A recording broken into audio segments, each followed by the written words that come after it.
bienvenidas, bienvenidos a una nueva edición de Contacto Estrecho. Hoy el conductor de este podcast, el señor Roberto Espinosa, tuvo un problema de extrema consideración, por lo cual no va a estar con nosotros, pero vamos a tratar de cuidarle el boliche lo mejor posible y para ello me van a estar acompañando a mí, Federico Lescano, el habitual productor de este ciclo, el economista y docente académico Hugo Velázquez. Hola Hugo, muy buenas noches, buenas tardes o buenos días, porque estamos en todos los momentos del día.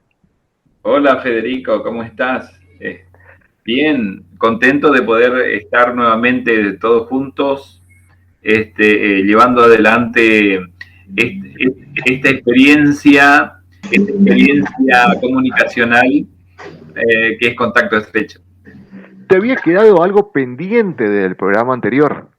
Sí, bueno, era, como estábamos hablando de distintos tipos de energía, que las energías renovables hoy día, hasta 2020, en Argentina era el 8% de toda la energía que producía el país.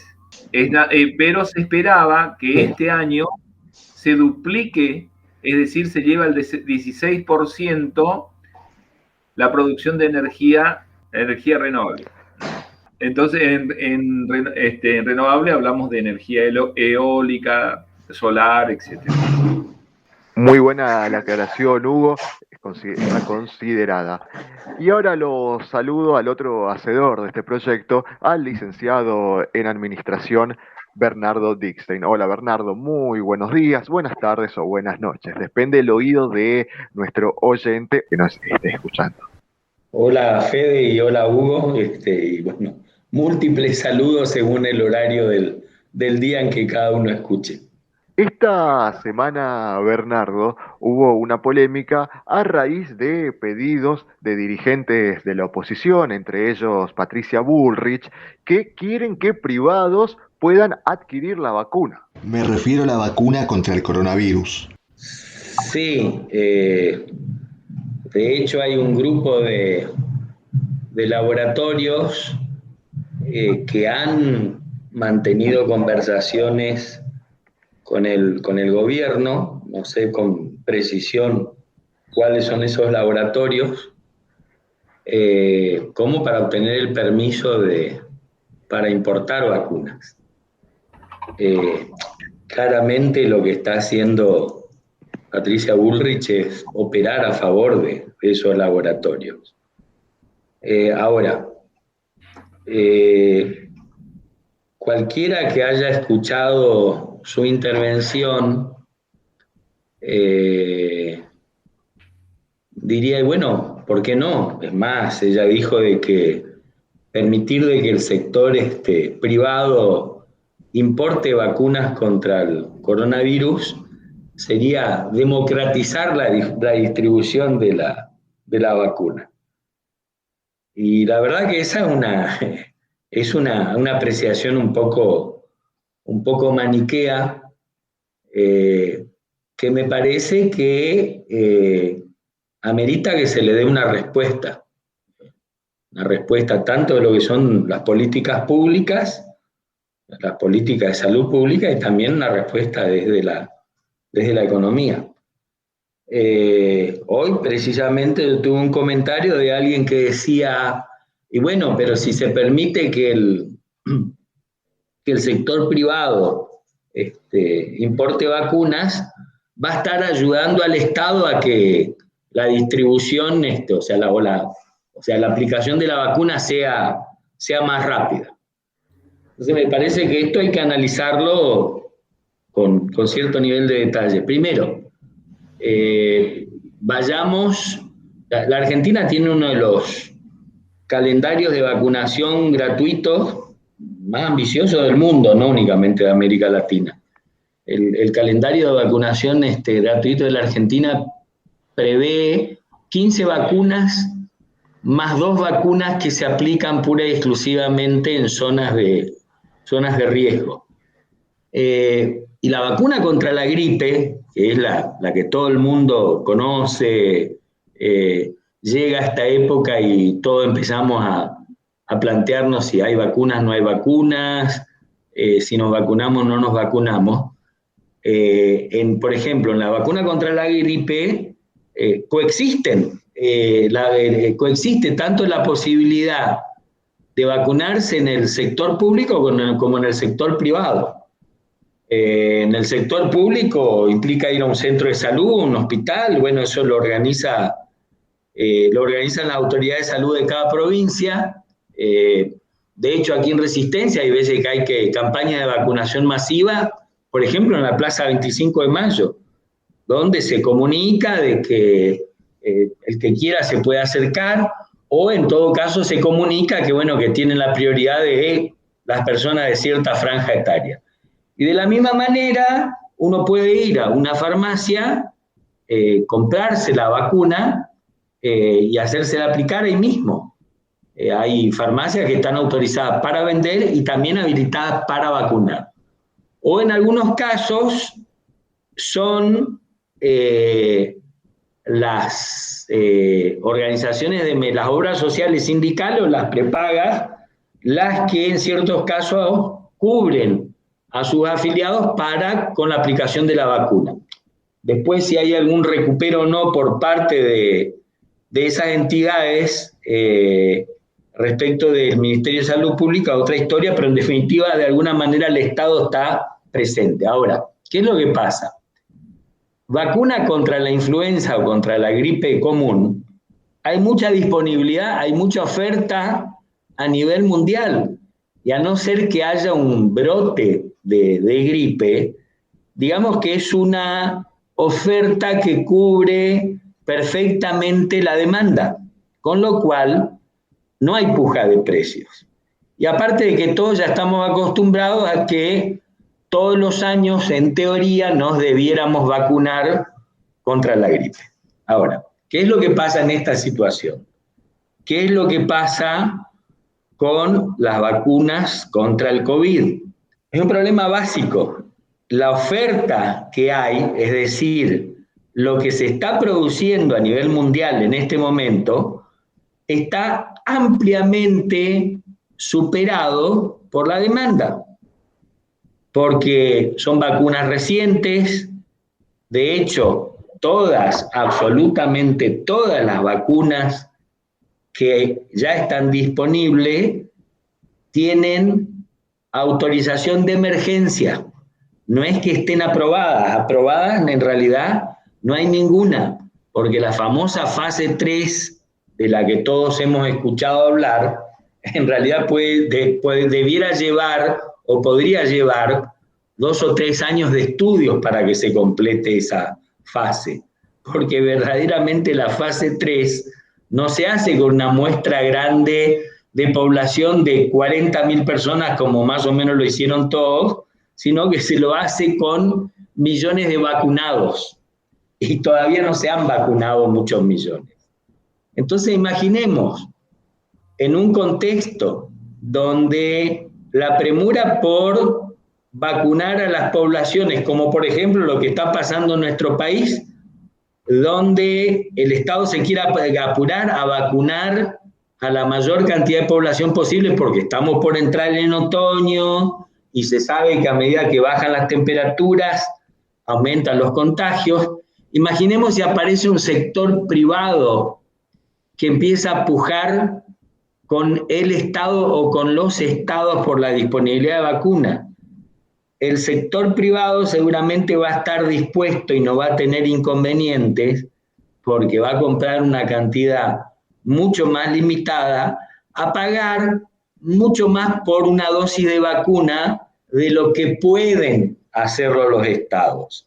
Son pocos los estados que llegaron a pagar 3 o 4 veces más de lo que en realidad los mismos laboratorios establecieron para cada dosis de vacuna.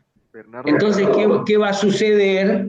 Los estados van a tener, aparte de las dificultades que ya están teniendo, van a tener una dificultad agregada para conseguir vacunas. Y esto es una cuestión elemental, Hugo nos puede aportar en ese sentido, es una cuestión de oferta y demanda. No hay otra explicación. Entonces, por eso está bien de que en estas circunstancias sean los estados los que tengan el monopolio en la compra de la vacuna, o mejor dicho, están funcionando como monopsonistas. Porque si no, esto se puede se puede llegar a convertir en una situación muy crítica. Estamos hablando de disponibilidad de vacunas y el sector privado no tiene ningún inconveniente en comprar una X cantidad de vacunas y que esas tengan ciertos sobrantes, porque no se las puede aplicar.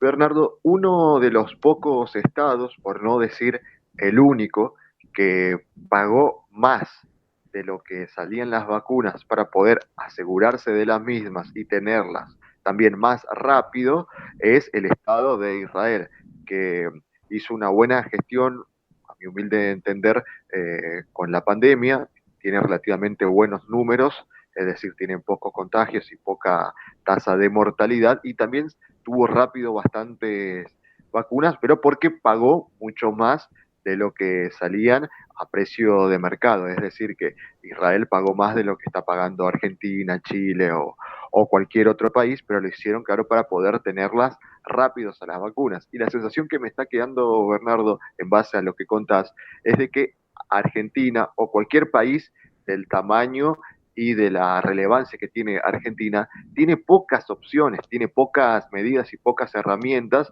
porque esta es una disputa a nivel global, donde como la mayoría de las cuestiones en el neoliberalismo, los participantes más poderosos, ya sean privados o estados más grandes, tienen cierta ventaja y bastante considerable con respecto a los demás jugadores, en este caso a los estados pequeños o medianos como la Argentina.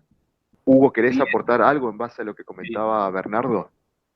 Sí, que es una cuestión, como dijo Bernardo, un tema de oferta y demanda, lo cual puede implicar de que los privados que traigan las vacunas cobren 4, 5, 6 veces más de lo que vale ante una demanda muy enloquecida, porque, bueno, mucha gente necesita y hay escasez para satisfacer toda esa demanda.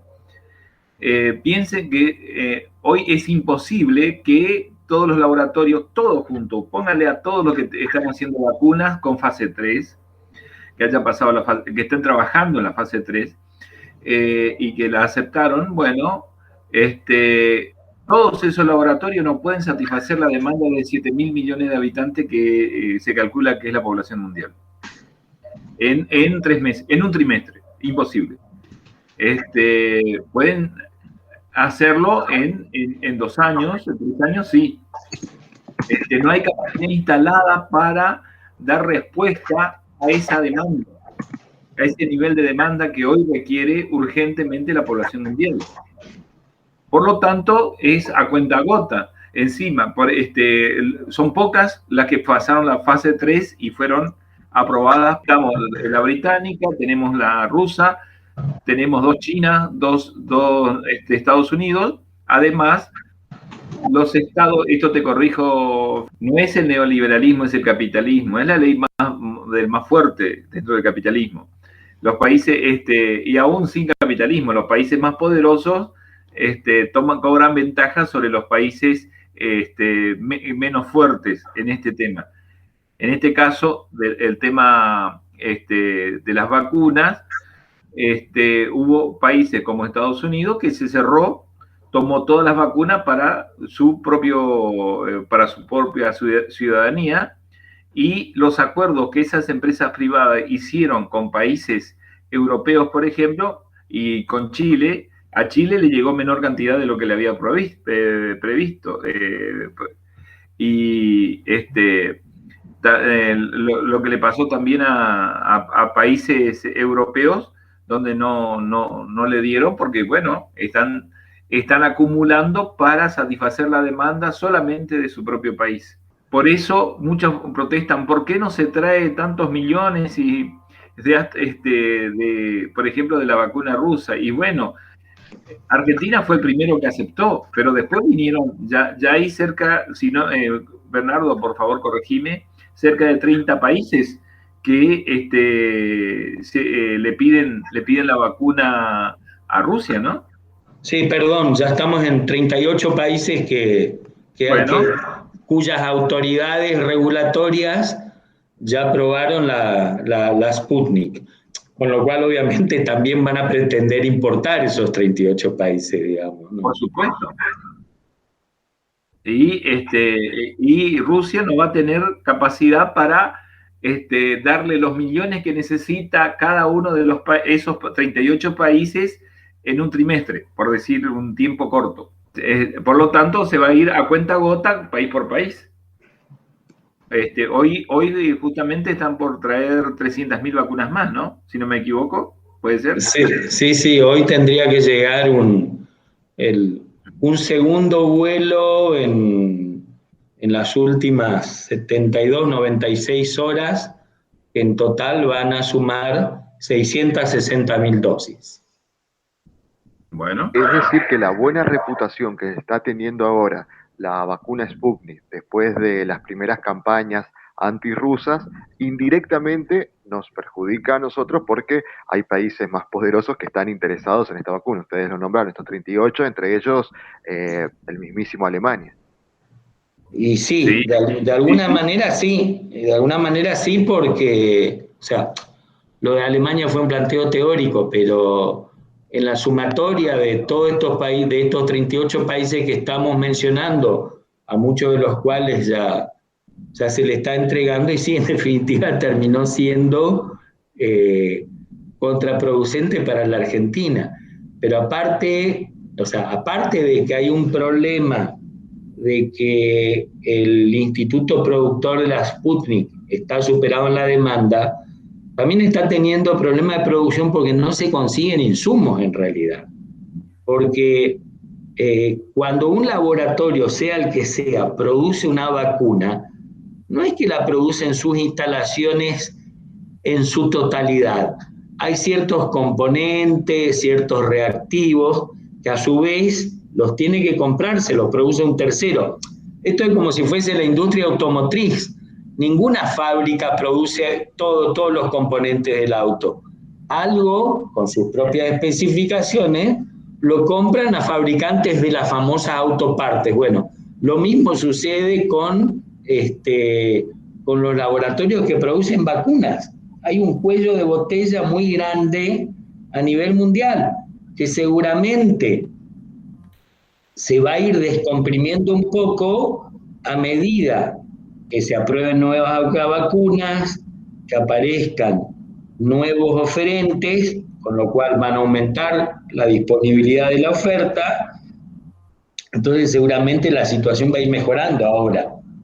Tampoco hay que suponer de que esto es una situación que va a variar sensiblemente de aquí al próximo semestre.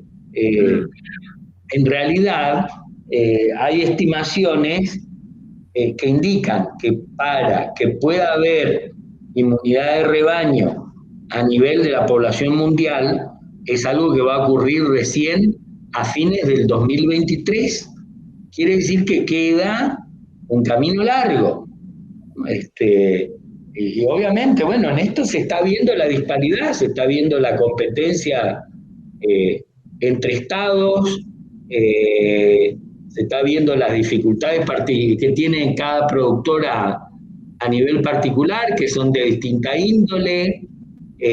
Por ejemplo, México no pudo completar la producción del componente activo que manda la Argentina de la AstraZeneca. La Argentina está cumpliendo en tiempo y forma, pero México no puede terminar de envasar, porque en definitiva faltan filtros que Estados Unidos no permite exportarlos, y no hay tampoco disponibilidad de los famosos frasquitos, cuyo nombre técnico en este momento no recuerdo. Hay dificultades por todos lados. La comisaria de salud de la Comunidad Europea le dijo públicamente a AstraZeneca que primero tiene que cumplir con el abastecimiento a la Comunidad Europea, que después le van a permitir que exporte. Y eso es todo un anuncio, digamos, ¿no? Por un lado, demuestran cómo los países o las regiones están dispuestos a defender sus intereses, y por otro lado, eso preanuncia algún tipo de dificultad para todo aquello que no sea la Unión Europea. Así que hay que tener muy en claro todo este tipo de cosas, pero en definitiva, más allá de que de alguna manera nos fuimos a la totalidad del panorama mundial de las vacunas, me parece que en esta coyuntura no es bueno que se le permita al sector privado importar vacunas contra el COVID, así como se lo permite en otras áreas, por ejemplo, la famosa vacuna contra la gripe, contra la influenza. Y por último, quiero dar un ejemplo. Resulta que el sector privado está presente a la hora de importar vacunas que tienen una alta demanda, una demanda asegurada. Está bien, eso lo podemos entender. Por ejemplo, la misma vacuna para la gripe, en medida la vacuna contra la neumonía, y ahora ni que hablar la vacuna contra el COVID. Pero el sector privado no se hace presente a la hora de importar vacunas que son muy caras o que tienen una baja demanda, pero que son muy necesarias. Resulta que el único que lo hace es el Estado. Y ahí es donde el sector público, ahí es donde adquiere magnitud la importancia de la presencia, de una presencia fuerte, sólida y coherente del sector público. Entonces no podemos decir de que el Estado intervenga cuando a los privados nos va mal, y que cuando nos va medianamente bien, de que el Estado no moleste. Hay que tener un poco de coherencia. En definitiva, cierro. No veo con buenos ojos que en esta coyuntura se le permita al sector privado importar vacunas contra el COVID. Con respecto a que, bueno, además de la situación mundial precaria con respecto al tema del coronavirus que estamos, en cuanto al abastecimiento, la producción, aún trayéndolo el Estado, lo trae a cuentagotas de la producción de cada uno de los países y de los que están permitiendo exportar. Porque, bueno, Gran Bretaña y Estados Unidos no permiten exportar, por ejemplo, y son productores. El otro tema es, además, como se dijo bien acá, la fase 3 no está totalmente completa. O sea que ya la precariedad también la tenemos de las mismas vacunas que vamos a aplicarnos. Porque no se hicieron los experimentos completos. Para terminar, la fase 3 llevaría por lo menos 2 años más de investigación científica para completarla. Bueno, en esa situación donde no tenemos provisión suficiente, donde además las vacunas no han completado todas las fases rigurosas de investigación en medicina, en el medio tenemos a su vez el riesgo de nuevas cepas, que a su vez pueden evitar la defensa que nos puede proveer las vacunas. Es decir, seguimos estando en una situación frágil. El Estado, lo que podría hacer ahora, visto y considerando que se dificulta conseguir vacunas del exterior, sería ir volviendo paulatinamente a unas fases más restrictivas con respecto a la circulación de la población a nivel interno y complementarlo con IFES, ATP nuevamente y medidas así para paliar la situación económica. Pero le pregunto a ustedes, que son los conocedores de la cuestión económica, ¿el Estado tiene los recursos, tiene los fondos para poder bancarse una nueva cuarentena estricta y a su vez ayudar a la gente con un IFE e incluso redoblar la apuesta y hacer un IFE de más dinero, de 15.000 pesos o de 20.000 pesos? Porque el de 10.000 cada 2 meses de la primera parte de la cuarentena era suficiente, a cierto punto. Sí, claramente fue insuficiente.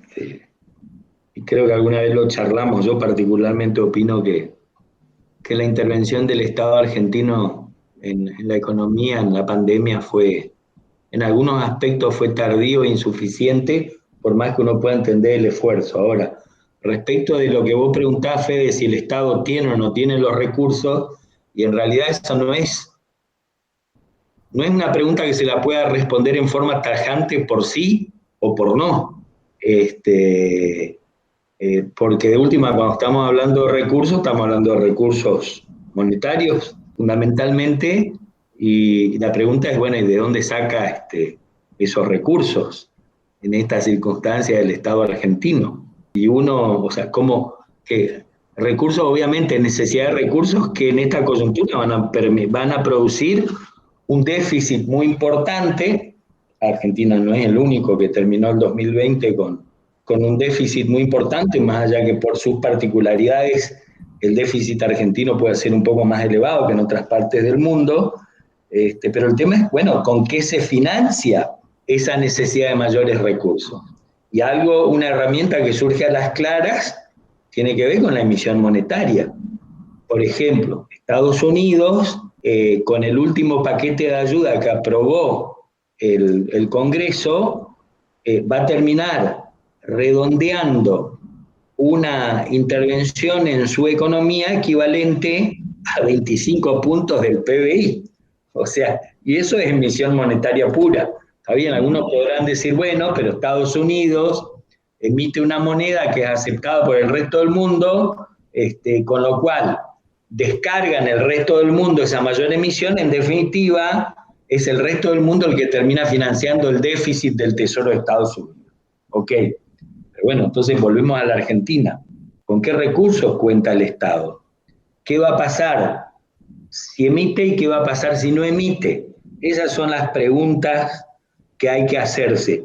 Yo particularmente no creo que se pueda responder en forma tajante por sí o por no. Ahora, respecto de lo que vos decís, Federico, de que ante este faltante de vacunas, ante la proximidad en nuestro país de una segunda ola de contagio, segunda ola de presión sobre el sistema sanitario, yo particularmente no tengo la menor duda de que el Estado tiene que intervenir. Y para intervenir, para hacer frente a esa segunda ola, implica en muchos casos adoptar nuevamente restricciones que tienen que ver con la circulación comunitaria, que seguramente va a incidir sobre el nivel de actividad económica que apenas si se comenzó a recuperar de los efectos del año 2020. Entonces, la pregunta es, ¿tiene que intervenir el Estado? Sí, sin duda que tiene que intervenir. Y más allá de la aceptación que pueda tener o no por una cuestión de hartazgo de la población, es muy probable que se tengan que adoptar nuevas restricciones. Entonces la intervención del Estado se impone, es obligatoria. Ahora, si el Estado tiene o no tiene los recursos, creo que es otro tipo de discusión.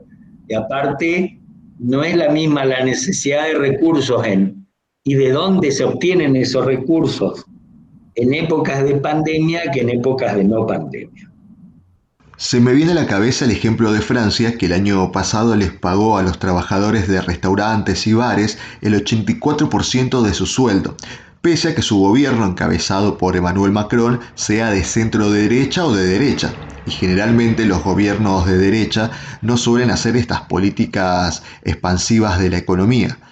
Por eso aprovecho la condición de docente universitario de Hugo para preguntarle cuáles son las políticas expansivas, cuáles son las contractivas y cuáles son las fiscalistas, y qué tipo de medida es mejor en un contexto de pandemia como el que estamos viviendo en todo el mundo. Bueno, las políticas fiscalistas son normalmente políticas expansivas. Pueden ser políticas restrictivas, por supuesto. Pero en general a las dos corrientes fundamentales en economía son los monetaristas y los fiscalistas. Ahora, la política expansiva justamente se aplica en momentos de recesión. Esta situación es una recesión. La crisis del coronavirus generó una recesión mundial. Disminuyó el tráfico internacional, el comercio internacional. Hay empresas, no solo en Argentina, sino en el exterior también, que están quebrando. En un momento se hablaba de cómo los estados de Alemania e Italia le estaban ayudando a sus empresas aeronavales, porque entraban en quiebra, su línea de bandera, tenían la posibilidad de entrar en quiebra. Esto es una recesión bastante a la crisis del 30, donde se frenó el comercio internacional. Por lo tanto, todo el capitalismo entero está en recesión, está en una crisis. Por eso, los gastos que hace Estados Unidos, la emisión monetaria, para estimular una mayor actividad económica, menos interna. Bueno, ellos tienen capacidad como para crecer internamente, no solamente dependen del comercio exterior, pero nosotros que también dependemos del comercio exterior y necesitamos que el comercio internacional funcione, además porque va a proveer de mayores dólares al Banco Central para la emisión monetaria, respaldando la emisión monetaria y respaldando mayores gastos que pueda realizar el Estado. O directamente, tanto Argentina como otros países, en la política de expansión pueden ir directamente a una inflación, digamos, una emisión sin respaldo, apretado por la crisis.